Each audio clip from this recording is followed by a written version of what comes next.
In American storytelling, we've always had a fascination with the lone negotiator, the cowboy, the detective, the landman, the person who stands between order and chaos with nothing but their understanding of human nature and an unshakable nerve. This is the central tension in Taylor Sheridan's work. His protagonists aren't just morally gray. They're the necessary bridges between incompatible worlds. Tommy Norris negotiates between oil companies and cartels. John Dutton mediates between old Montana and new money. Kate Macer navigates between law and justice. What makes these characters distinct isn't just their moral complexity. It's how Taylor Sheridan combines it with hypercompetence. His protagonists don't just understand their worlds. They've mastered the hidden languages of their domains.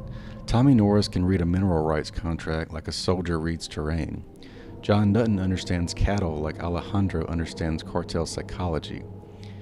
Each possesses what anthropologist E. Evans Pritchard called practical knowledge, not just expertise, but the kind of bone-deep understanding that can only come from years and years of direct experience.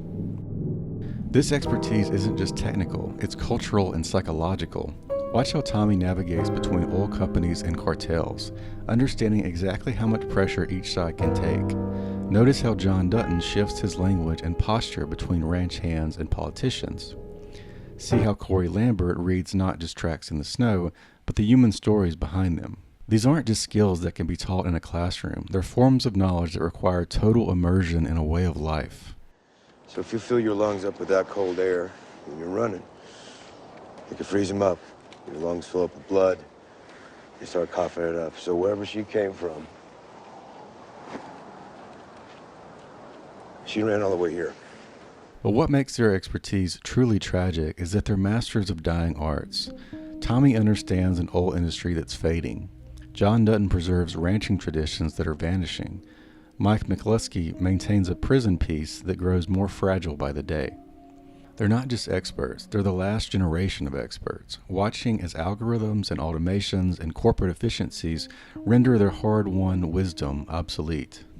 This connection to place isn't incidental, it's fundamental. Each character fights not just for survival, but for territory, physical and metaphorical.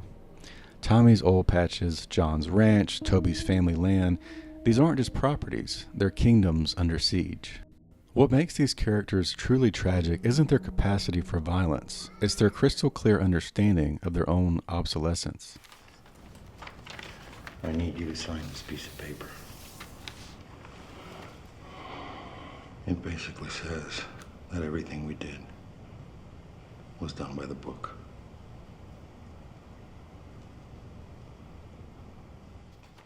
Every day, Tommy Norris watches automation and algorithms replace the human relationships that once drove the oil industry. John Dutton sees corporate agriculture swallowing family ranches whole. Kate Macer witnesses how institutional protocol matters more than justice. They're not just fighting against change, they're fighting against a future they already know they can't stop. These characters carry a unique burden. They're prophets of their own destruction. Tommy understands better than anyone how green energy and ESG investments will reshape the oil patches. John Dutton can calculate to the penny how corporate farming will outperform his own methods. Toby Howard knows exactly how banking algorithms flagged his family's land for foreclosure.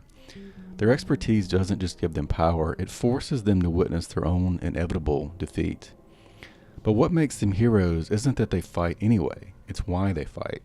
They're not trying to prevent the future, they're trying to preserve something the future needs, the human element in an increasingly automated world. The ability to look someone in the eye and strike a deal, the wisdom to read land or the weather or human nature, the understanding that some things can't be reduced to data points and profit margins. This is the patch, Monty. An airplane full of drugs being run over by an oil tanker ain't news. That's just another Monday. Yeah, well, it ain't Monday, Tommy. It's Monday to me. They're all variations on the same theme. Experts watching their expertise become obsolete. Local knowledge drowning in global data, human judgment being replaced by artificial intelligence. These aren't separate stories, they're chapters in the same American tragedy. That's why audiences connect so deeply with these characters, even as critics dismiss them as melodramatic or formulaic. because in their struggles, we see our own battles against automation, corporatization, and the relentless march of progress.